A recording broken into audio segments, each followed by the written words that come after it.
Jadi yang saya mau tanyakan Pak Paul ya, itu karena mengenai kutuk dan mengutuk itu Pak Paul. Karena apakah kutuk itu masih berlaku hingga saat ini, sementara di Galatia 3 ayat 13 Kristus telah menebus kita dari kutuk hukum Taurat dengan jalan menjadi kutuk karena kita, sebab ada tertulis, terkutuklah orang yang digantung pada kayu salib. Jadi yang mau saya tanyakan, makna daripada ayat ini, dan apakah kutukan itu kutukan Tuhan kepada orang yang menjolimi firman Tuhan dan Israel masih berlaku dan berlangsung. Itu Pak Paul, ingin penjelasan. Ya, simpel itu Bu Dora. Itu kan Iya. kutuknya dibatalkan kan kalau yang percaya Yesus. Oke. Kalau nggak percaya Yesus, kutuk itu masih loh. Dari zaman Adam sampai dengan hari ini dihapus dengan Yesus. Tetapi kalau kamu tidak percaya Yesus, kutuk itu masih loh. Saudara-saudara yang orang tuanya masih pakai pesugihan, terutama orang-orang Tionghoa ini paling ini ya, dulu terkenal ya Gunung Kawi itu ya, pesugihan Gunung Kawi. Terus Anda dulu kakeknya atau buyutnya minta pesugihan Gunung Kawi. Anda bisa patahkan loh, supaya sialnya jangan sampai ke Anda, cepat datang sama Yesus, sungguh-sungguh. Anda yang ikut pesugihan Gunung Kawi dulu pernah ada, tanya deh sama orang tuamu, cepat datang pada Yesus. Ya, dibaptis, dan Anda mulai berdiakonia dengan kencang yang kuat, sekuat tenagamu, saudara diakonia. Maka kematian dan kutuk apapun putus sama kamu itu, selesai, nggak bisa nyambung. Oke. Itu, jadi misalnya Anda dari keturunan nih, dari keturunan bangsa yang terkutuk. Indonesia ini kan bangsa yang terkutuk, nih Indonesia nih. Ya kan, karena dari awal berdirinya mengutuki Israel. Indonesia itu mewarisi kutuknya Soekarno ya. Makanya Soekarno itu menderitanya setengah mati. Soekarno itu kenapa ngutukin Israel? Kalau Soekarno itu nempel sama Israel, nggak akan air hidupnya merana begitu. Dia meninggalkan kutuk yang luar biasa buat bangsa Indonesia. Soekarno ini bodoh dia itu ya. Tukang kawin ya gimana? Tukang kawin gimana nggak bodoh? Itu ya. Dan kedua Pak Paul, apakah kutuk itu terhadap Holocaust ya? Karena sekarang bagaimana pengungsi, seperti kalau saya baca news di Austria ini, setiap sekali 2 hari ada pembunuhan kriminal yang dilakukan Islam, Afghanistan, Syria, dan para pengungsi itu. Berarti untuk negara ini masih berlaku kutuk itu Pak Paul, begitu? Indonesia terkutuk sekali. Anda mau lepas kutuk, saya batalkan semua kutuk itu gereja-gereja, nggak bisa. Harus orangnya sendiri, nggak bisa kita mewakili. Nah, orangnya aja masih ngutukin, Anda batalin kutuk, orangnya aja masih ngutukin, kok pemerintahnya kok. Anda nggak bisa membatalkan kutuk dari Indonesia. Itu gereja-gereja karismatik kan suka teriak-teriak, aku membatalkan kutuk, nggak bisa. Yang bisa dibatalkan hanya untuk dirimu sendiri, tetapi untuk bangsa Indonesia nggak bisa. Harus bertobat Indonesianya. Dari mana? Pemerintahnya dulu. Kayak Jerman, pemerintahnya bertobat, maka rakyatnya selamat. Itu Bu Dora.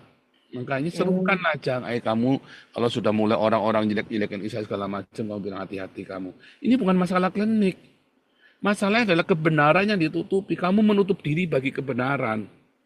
Itu loh. Kamu tahu nggak ceritanya? Coba kemarin diskusinya Monik sama yang lain ya. Termasuk Iya, Bu saya Koni lihat. ya. Saya lihat diskusinya Bu Koni itu ya. Serem loh, Bu Koni langsung di-cut. Ibu Koni saja di-cut loh. Iya, di-cut. Dia lebih tahu, dia tinggal di Israel, dia pernah kuliah di Israel. Masih orang nggak percaya sama Ibu Koni, orang-orang Indonesia ini. Iya, betul. Malahan Makanya dia saya lagi berpegang. ini mudah-mudahan jadi ya, antara September Oktober ini Ibu Koni diundang ke Israel ya. Mudah-mudahan jadi ya. Biar Saya aja geram biar Pak Paul. bikin jembatan. Makanya saya berharap ini ya, aduh Indonesia ini terlalu ditipu ya. Bagaimana harus dibombardir dengan kebenaran, karena dustanya itu nggak nyambung kayak tadi ya, kita dengar tadi ya. Tadi kita dengar tadi di YouTube tadi itu kan. Coba nanti sebelum yang lain ya, kita dengarkan, kita sambung dulu nih ya. Ini kita sambung dulu nih, lihat nih ya, dustanya nih.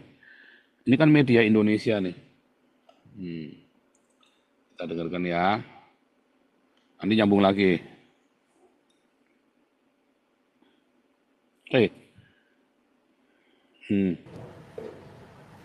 Smith Al-Hadar, pakar Timur Tengah. Masih merupakan serangan-serangan serangan-serangan yang sudah terjadi sebelumnya. Serangan terkoordinasi untuk membalas pembunuhan terhadap Ismail Haniyah, kepala biro politik Hamas, dan Fuad Syukur, komandan senior Hizbullah, itu akan terjadi pada waktu dekat mendatang, mungkin besok. Jadi sekarang yang terjadi sekarang ini, serangan Hizbullah ke Israel, ke Tel Aviv, bukan merupakan serangan yang dijanjikan untuk menghukum Israel secara keras. Serangan yang akan terjadi nanti dari Iran dan proksi-proksinya di Irak, Suriah, Lebanon, Palestina, dan Yaman, itu akan terjadi dalam waktu dekat ini kalau perang Hamas tidak diproklamasikan oleh Israel untuk dihentikan segera, secepatnya dalam beberapa jam ke depan.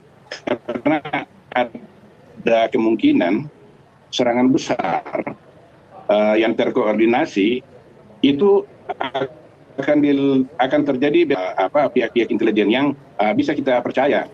Dan serangan balasan Iran atas kematian Haniyah dan Syukur ini itu akan berbeda dengan saling serang antara Israel dan antara Israel dengan Iran pada April lalu, setelah Israel menyerang konsulat Iran di Damaskus yang membunuh 2 jenderalnya. Kali ini Iran tidak akan memberitahu kepada negara-negara regional juga terhadap sekutu Israel tentang rencana serangannya ke Israel pada April lalu. Jadi serangan yang akan dilakukan nanti secara terkoordinir itu serangan yang cukup mematikan dan dikhawatirkan akan membakar Timur Tengah secara keseluruhan.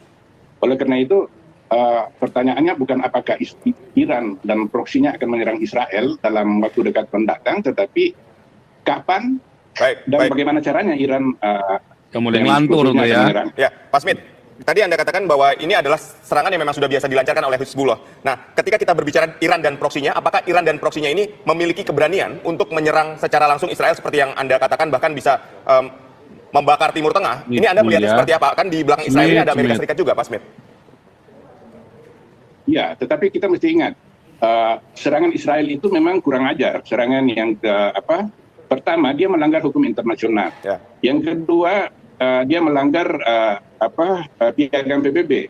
Yang ketiga, dia melanggar kedaulatan Iran. Gitu. Nah, kondisi ini menyebabkan Iran tidak punya pilihan. Gitu. Dan kebetulan juga secara PBB membenarkan sikap membela diri dalam sehingga kurang ajar Israel ini. Itu namanya perang intelijen, nggak ada yang kurang ajar, saudara ya. Artinya pokoknya Iran itu goblok, intelijennya kebobolan. Ya itu saja.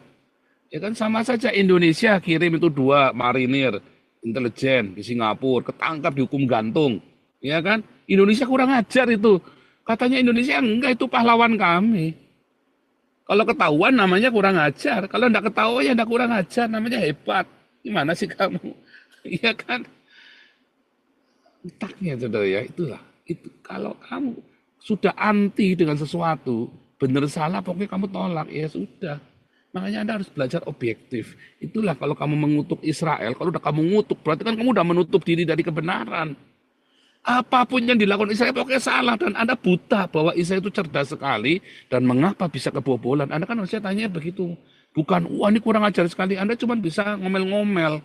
Nah itulah pecundang. Indonesia ini bangsa pecundang. Kalau kalah cuma bisa ngomel-ngomel, ngelihat orang yang berhasil cuma bisa ngomel-ngomel, bukannya belajar kenapa kamu bisa berhasil ya.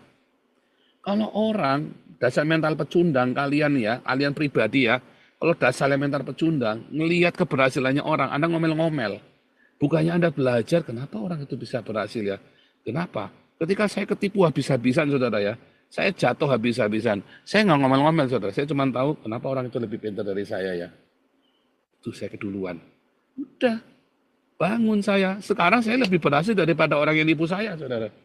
Hari ini saya lebih berhasil, keluarga saya lebih mapan, kehidupan kami lebih mapan, duit nggak punya. Tetapi apakah kita butuh duit? Enggak, kita butuh Tuhan. Orang yang nipu saya kan pendeta, sama-sama pendeta, saudara. Orang ini hidupnya tidak karu-karuan, hidup kami sama pendeta kita lebih berhasil. Kenapa kami nggak ngutukin, kita nggak, oh kenapa orang itu licik ya, waduh saya jahat ditipu. Enggak, kita nggak meratap. Kenapa orang itu lebih licik, kenapa lebih pintar dari saya? Karena saya goblok. Dan gitu saja, saudara. Lalu kita belajar. Oh ini kurang ajar, ini begini, ini begitu. Enggak, saudara. Salah kamu ya. Belajarlah kamu untuk jadi orang yang kalau kamu kalah, kalau kamu hancur, jangan ngutukin yang berhasil, yang menghasilkan kamu. Kamu belajar kenapa saya kalah sama orang itu ya.